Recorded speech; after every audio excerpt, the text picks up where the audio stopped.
اس حکومت کا تو کوئی حساب نہیں لے گا. اہل سنت والجماعت کا عقیدہ ہے قبر میں حساب ہوتے مگر امتی سے نبی سے نہیں ہوتا.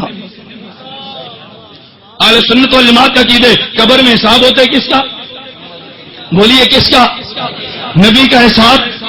میں ایک بات کہہ دوں, قبر میں حساب امتی کا ہوتا ہے, نبی کا. توجہ رکھنا, قبر میں حساب کس کا ہوتا ہے؟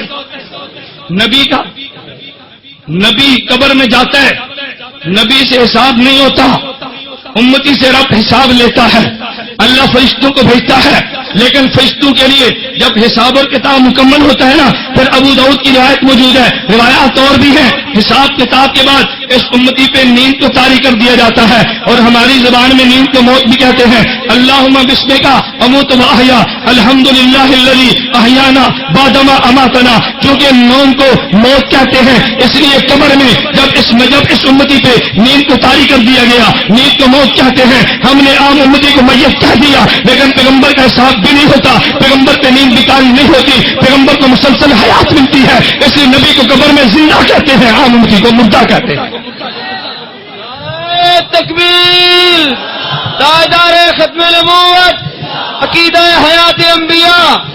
میرے دوستو یہ میرا موضوع نہیں ہے, جو میں نے عرض کیا نا, کاش تم اس بات کو سمجھتے جو میں بات زیر باس رہے ہوں. میں نے ایک اشکال کا جواب دیا ہے. لوگ پتہ کیا کہتے ہیں؟ قبر میں کافر بھی زندہ, قبر میں مومن بھی زندہ, قبر میں شہید بھی زندہ, قبر میں نبی بھی زندہ. ارے سارے زندہ ہیں, تم حیات النبی کیوں کہتے ہو؟ میں کہتا اس لیے کہ امتی پر قبر میں نیند طاری ہوتی ہے, نیند کو موت کہتے ہیں, اس لیے امتی کو نیند کے اعتبار سے میت کہہ دیا. پیغمبر پہ نیند بھی نہیں آتی, اس لیے پیغمبر کو میت کہہ ہی نہیں سکتے. یہ دونوں میں فرق تھا. خیر کبھی اس عنوان پہ جلسہ ہوا, پھر میں حیات النبی پہ دلائل لاؤں گا, قاسم نانوتوی کا عقیدہ بیان کروں گا, ہونے والے اشکالات کو صاف کروں گا, قرآن کی آیتیں پڑھوں گا. میرے دوستوں وہ دور گزر گیا جب حیات النبی پہ مناظر تھے. میں علماء کی موجودگی میں کہتا ہوں, علماء کی موجودگی میں کہتا ہوں, اگر کسی نے مانے اور بیٹا چلے تو حیات النبی پہ ہم سے مناظرہ کرے, میں 10 سارے انعام دوں گا. جو میرا علم سے عقیدہ حیات النبی پہ مناظرہ کیا کرا دے گا, بتشخص بات کے فیصلے تو کیا کرا, میں 10 سارے انعام تجھے دوں گا. وہ دور گزر گیا جب تم نے مناظروں کے چیلنج کیے. میں تو برق رہا ہوں, میں تو چیخ رہا ہوں. میں نے پنجوی پہ جا کے FM ریڈیو پہ بیان کیے. میں نے کہا آؤ نکلو دلوں سے باہر, تم میرے چیلنج کو قبول کرو, کرو حیات النبی پہ مناظرہ. رب کعبہ کی قسم جو حیات النبی کا عقیدہ نہیں رکھتا اہل سنت میں سے نہیں ہے, جو بندی نہیں ہے.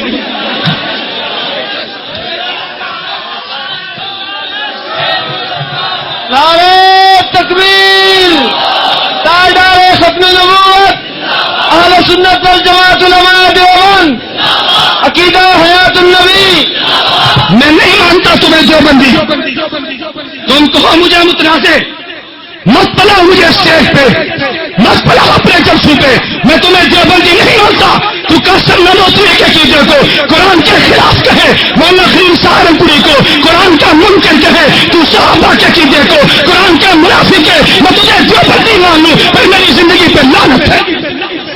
نہیں مانتا تجھے دیوبندی, تو کر چیلنج. نہیں مانتا دیوبندی, تو کر چیلنج. میں تیرے چیلنج کو قبول کرتا ہوں. لوگوں نے کہہ دیا اس نے امت میں بگاڑ پیدا کیا, امت نے اختلاف پیدا کر دیا. اختلاف تو نے کیا, میں نے اختلاف کو مٹا کے رکھتا ہوں. میں کہتا ہوں آ جاؤ, اگر تم دیوبندی ہو قاسم نانوتوی کے عقیدے پہ دستخط کر دے. اگر دیوبندی ہے شیخ الہند کے عقیدے پہ دستخط کر دے. اگر دیوبندی ہے حسین احمد مدنی کے عقیدے پہ سائن کر دے. اگر دیوبندی ہے المحلت کو مان لے. اگر دیوبندی عقیدہ تو نہیں مانتا, میں تجھے دیوبندی نہیں مانتا.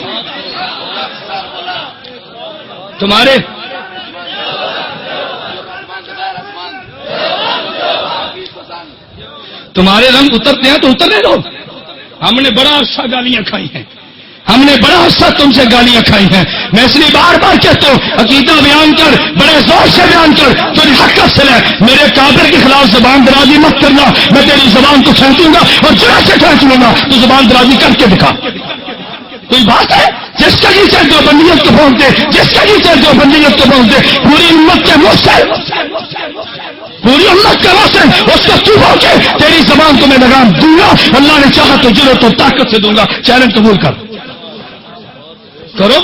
میرے علماء کی موجودگی میں کہا, میں دوڑا تو نہیں ہوں. میں نے کہا جو انعام جو رکھا ہے میں اس کو 10 سال انعام دوں گا. تم انعام لو, یہ انعام ان کے لیے تو نہیں ہے, تم لو. کیوں نہیں لیتے انعام کو؟